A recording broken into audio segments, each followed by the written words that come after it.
Alright guys, I'm here with Rob the Beer Man from 1836. Just gonna have a little sit down and go through what it means to be a beer man. So my first question is, how did you become the beer man in 1836? Initially an investor. I'm an investor with 1836.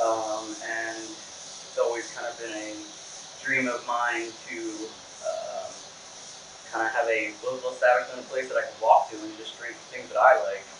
So it's pretty advantageous. I can order beer that is what I consider good and what my friends consider good. We can have it on tap, and I can work there any day of the week and drink what I consider good, what my friends consider good, and it's been pretty good so far, honestly. That's pretty cool. So what you consider good. So how do you balance the what you consider good and the demands of the consumer? It's really a combination of things. It's obviously personal palate. I have a lot of friends that like different kinds of beer. Yourself, Kramer, a couple guys in the neighborhood. They give me good input, and then just talking with customers up at 1836 and hear what they think, or trying to understand what their palates are like. We have some folks up at 1836 that are big West Coast IPA fans, when it comes to like IPAs, there's true West Coast, and there's middle of the road West Coast, then there's West Coast IPAs brewed on the East Coast that are more West Coast style. So trying to get an understanding of what that means to them, and what that, what will work with the pub, both financially and we use Untapped as kind of a little bit of a balance scale too. Sometimes if somebody says, "Oh, I like so and so this West Coast IPA," and if I've never had it, I'll take a look and check the ratings, and if it's like a 3, I know that sounds terrible, like 3 out of 5. I mean, you're like, oh, that's not too bad. But Untapped's a little skewed. So for the 3, I kind of know it's big enough for everybody. So maybe I get a few people recommending that beer. Then I'll go ahead and give it a try. If it's a regular, somebody comes in a lot, obviously we try to make exceptions and break beers like that. So beer like that, you wouldn't bring in a keg right off the bat? Probably not. That's where I think cost comes into effect. Is it more cost effective to bring in a keg and just give it a shot? I think one of the things people don't realize is as far as cost of the cost of cases. You pay a lot more for case. The cost per product, whatever. I don't know what the actual term is as far as cost per beer is cost per ounce. I guess if you really want to break it down, I don't know what the breakdown is, but I can bring in a case, but you always be better bringing in a case. So you have a limited number of taps, 12 taps. Mm-hmm. So how do you decide which beers are going to go in a keg and which beers are just not viable for that? You're going to keep them in the cans and bottles. So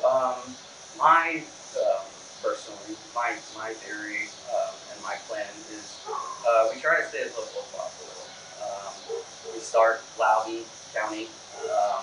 If I have something very accessible to me, Loudoun County, and it fits what I kind of see coming, i.e., we're gonna need some IPAs next week, or we're gonna need a sour next week, or we're gonna need a Hep next week. I'll start with Loudoun County, and I'll work my way out. Then if I can't really find something in Loudoun County, Virginia, then regional, Pennsylvania, Maryland, North Carolina, something like that. And then if that's just not available, then I'll just grab whatever else available. That makes sense because we're trying to have a spread on the 12 packs. Right. And you can't buy straight from the brewer. You have to buy from a distributor. Correct. And that's Is that a Virginia law or is that a nation? Is that nation? How is that? Um, I'm pretty sure that that's nation, but I could be talking out of school there. I'm fairly certain that Maryland's the same way. I definitely know in Virginia, um, even in the past we wanted to do like when we do our Oktoberfest events, and we want to have we have come out last year. Settle Down Easy Brewing out of Fairfax, great brewery. We wanted to have them come out, and it was kind of like, yeah, sure, we'll do it. I mean, they were friends of Collins, the investor, and they're like, yeah, we'll do it. We're ready. And they're like, you got to go through fermentation, which is their distributor, which in that situation, not hard. Reach out to Ferment Nation. Hey, we've got a relationship with Settle Down, and they said that you need to secure X, Y, and Z for us for our Oktoberfest event. They secure it from them, then it has to be delivered by Ferment Nation. The guys from Settle Down cannot deliver it against the product. Is that the same when you do a tap takeover? The exact thing. It has to be delivered by the distributor. So we've done the takeovers with a lot of Virginia, Aslan, Escutcheon, Boston, every time, despite our pretty good relationship with those craft breweries. We still have to reach out to the distributors and say, hey, this is what we want to do. They're cool with it. We want these beers. Can you secure them 2 weeks out, 3 weeks out, blah, blah, blah, blah. Sounds like Finland. It is a pain. You would think it'd be a lot easier than that, but now, do you try all the beers, or do some get through without like a taste test? Are you talking about tap takeovers or just in general? In general. Yeah, I definitely don't try them. I do try a lot. I drink a lot of craft beer. I do try a lot. Sometimes, my judgment's based on how um, how good the last beer that I had from that brewery was, and I'll just be like, okay, they got this. This one was good. This IPA was good. I'll give this IPA a shot from that brewery. Having not had it, sometimes that works out, sometimes it doesn't. But again, that's where I do fall back on clientele and recommendations. Sometimes I'll go off Untapped. If something's just blowing up on Untapped, I do follow it. I have a lot of alerts set up and things that are popping in the local area. Who puts the ratings in on tap? Is it just consumer or is it restaurants and bars? Okay. Yeah, self-consumer. Okay, cool. Now, how many hours a week do you spend working on the beer for the club?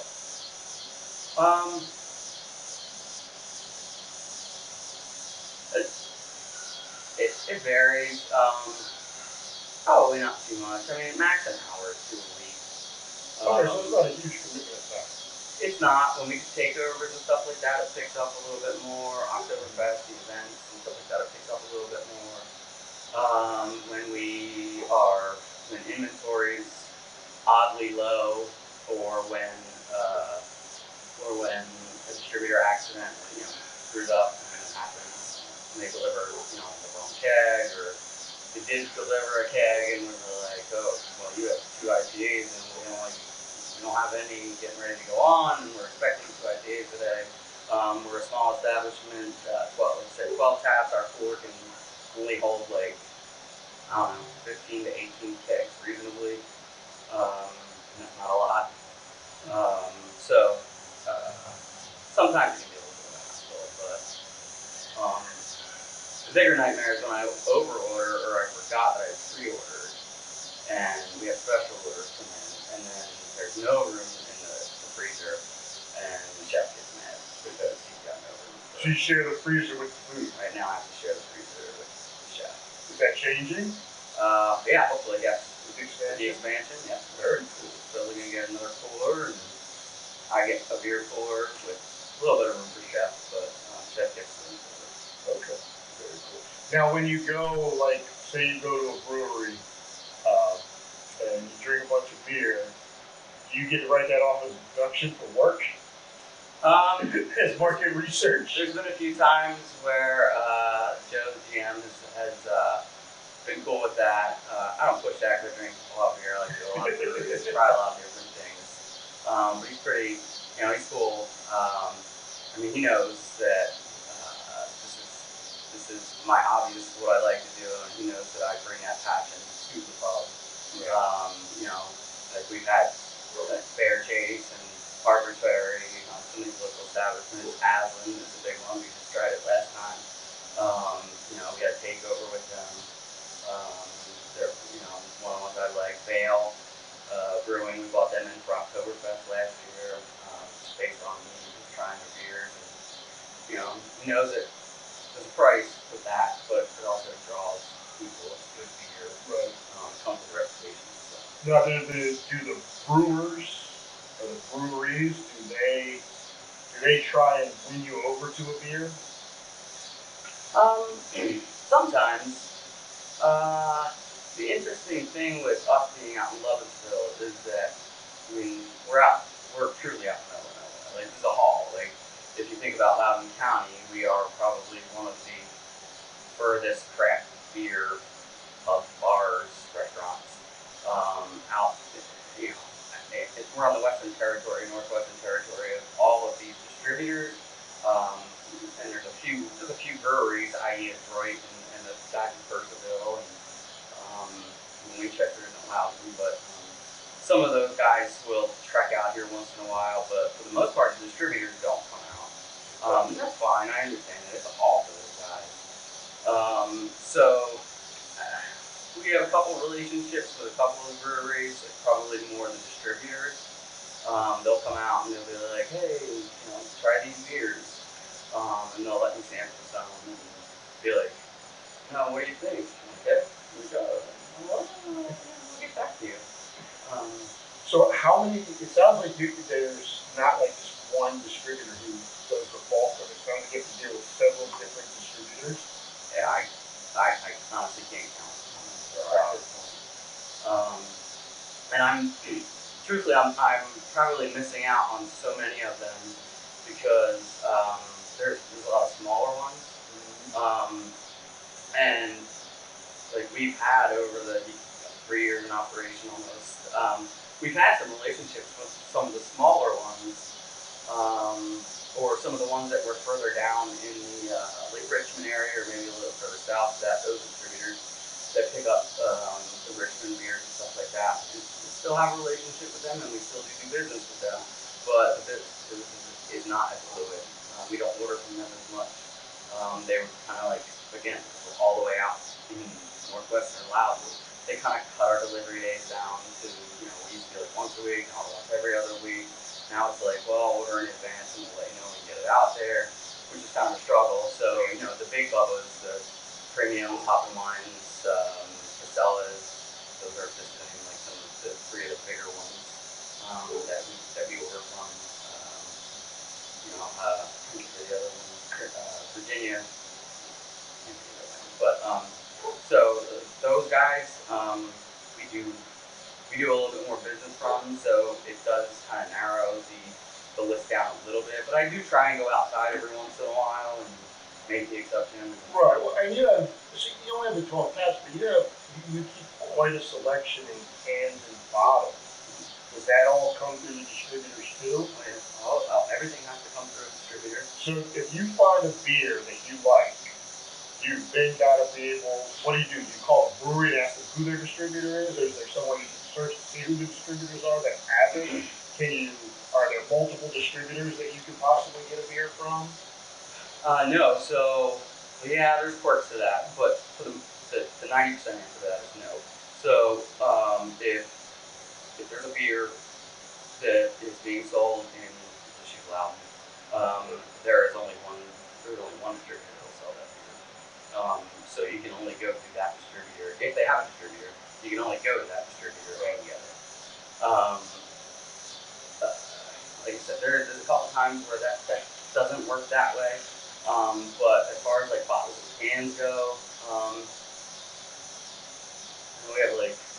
think we have like 38 different bottles of beer cans in the cooler right now, and that's also kind of a crapshoot because a lot of times when I'm ordering, it's like, okay, well, oh man, I really like to get that case of beer in. They only have it in cases, they don't have it in kegs.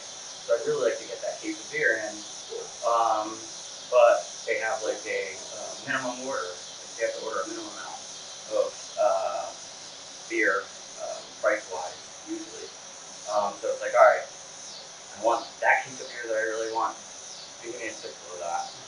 Right. I'm not saying it's dog crap. I'm just saying it's like, okay, give me a sixth of that. I don't need it, but I really want that case of beer because I really think it'll do well, and maybe it'll draw some customers in because it's niche or whatever. Right. So you find a beer that you really like, and they don't have a distributor, you can't source it. So that's when, and that's this happens a lot. I get people tagging me on Facebook,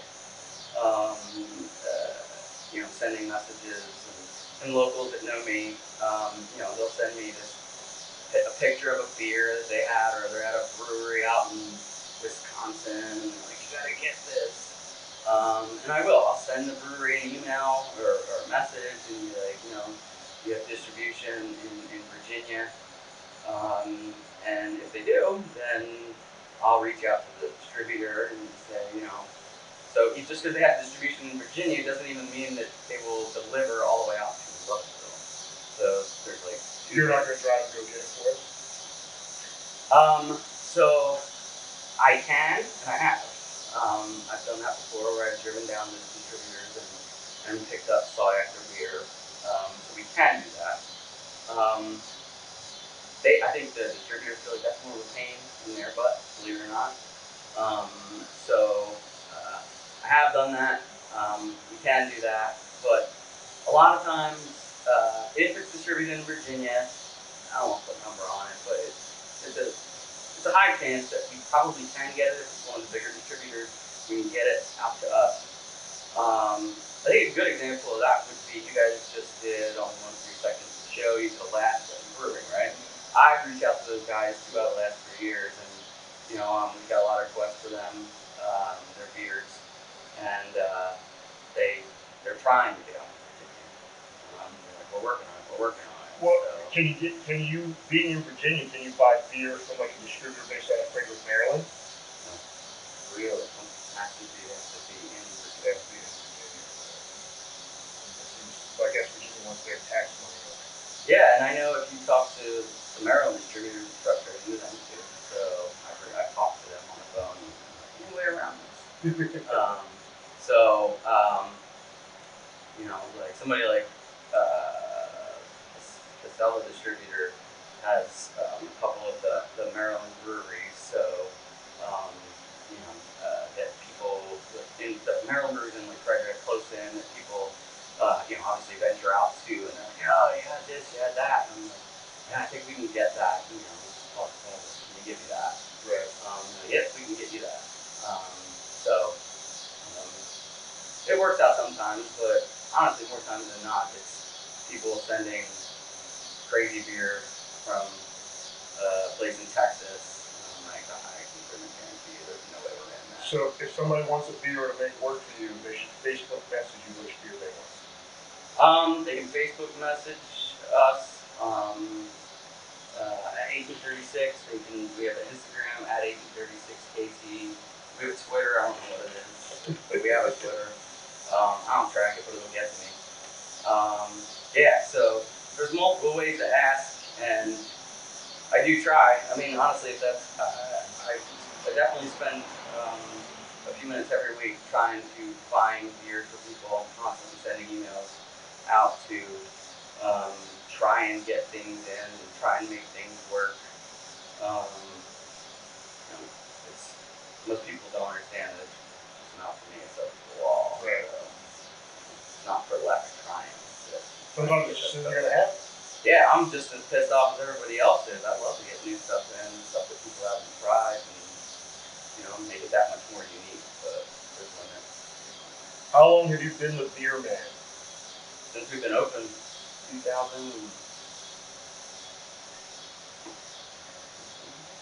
That's 3 years, right?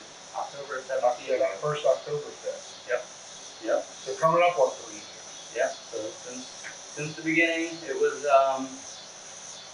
interesting. We went through our trials and tribulations, me learning the ropes of distribution and kind of understanding it all. Um, Management, kind of understanding that we can put Miller Lite in bottles, in bottles, and not have it on tap. That was my vision. Right. Not to say it wasn't their vision. It was just like we're trying to make money, but we learned collectively. We learned, hey, we can do away with this and sell this craft beer. Do just as well, and people will love it as much. We can do away with this, sell this craft beer locally. Now everything's craft, so we don't have anything domestic on. Well, so you might not be comfortable answering this, and if you aren't, that's fine. What percentage of your beer sales are that mass-produced dishwasher? Oh, I don't. It's not that I'm not comfortable. I'm not. I'm not sure, but I would highly doubt because that it would be a large number because I never see anybody with it, unless it's some young kid. I would venture to guess out of the 38 cans and bottles, as far as what you would consider domestic, 6 to 8 are domestic. And when I say domestic, I'm just kind of spreading that. Right, and they don't I'm being a turn, little loose with that inventory doesn't turn fast. I don't know. I honestly I don't do these, so I only order craft. I don't order domestic. So Joe, the GM, he handles all the domestic ordering. Um, no, I think we do okay with it. But I'd like to think, personally anyway, I'd like to think that the draw is our craft beer selection when it comes to beer anyway. Right. If people want to come in and drink Miller Lights and eat our good food, that's fine. But I'm hoping that people come in and instead of drinking the Miller Lite, they try the craft Pilsner that we have on tap and give it a shot. Yeah. So So what is the most enjoyable aspect of being a beer I think what I said at the beginning. Well, two things. Number one, what I said at the beginning. I like being when I was down there this afternoon, watching the live game. And I went down there and had the new Oktoberfest, something I haven't tried yet. I heard good reviews. I went down there and had it, and it was very good. So I'm like, all right, yeah. I was able to order that because I heard it was good. They were right. I was able to just walk down there and have it. Second, when people tell me, oh, that goes a sour the other night, man, that was awesome. You get that again. Okay, well, I'll try to get it again. But, that Hefeweizen, you got to keep Hefs on. I love Hefs. There has to be a Hef. So, you try and keep a Hef on because, you got your regulars that just, they come in. I wasn't going to say your wife. I didn't say your wife. You got your regulars that come in, they just enjoy a Hefeweizen, and it's like, thank you for keeping a Hef on. A good Hef, too. I take a little enjoyment in that, like making people happy, and I want to see the house. I want to see the restaurant as well. It benefits me, benefits our investors, but at the same time, 1836, as you know, is a place that it's always a good time. People go there, they drink, they have fun. So I want to make sure you keep the fun, the good times rolling. Right. You don't want craft beer. That is true. All right, last question. What is your favorite meal, be it special or on the menu, at 1836? Oh, man, so I haven't had the entire new menu. So new menu just came out last week. I haven't had everything. So I'm going to go with. It's not on the regular menu. It was a special. Had it like twice. The pork shank, smoked pork shank. Chef Jason's smoked pork shank is absolutely ridiculous. Comes with the red cabbage, potatoes. I mean, puts you in a coma. But it's amazing. It's huge. He does a great job. He's an awesome chef, barbecue chef especially. Takes a lot of pride in his pork shank. doesn't miss, and it pairs very well with the meat margin. So, Okay. And the JB burger is probably the best burger in Mountain County. JB That burger burger is phenomenal. I Beef bought- burger. Yeah, I bought 2 of them on the night for the family. That's what they want. So I bought 2 JB burgers home. It's been a hit since the new menu's rolled out. So It's awesome. yeah, that pairs really well with the 1836 lobster. So Thank you for giving me some time. sure. Congrats on your Flyers win. Yeah. Hopefully the Phillies lose this game. I And know. hopefully we'll see you on future episodes. Sounds good, man. All right, thanks, bud. Appreciate it. Thanks.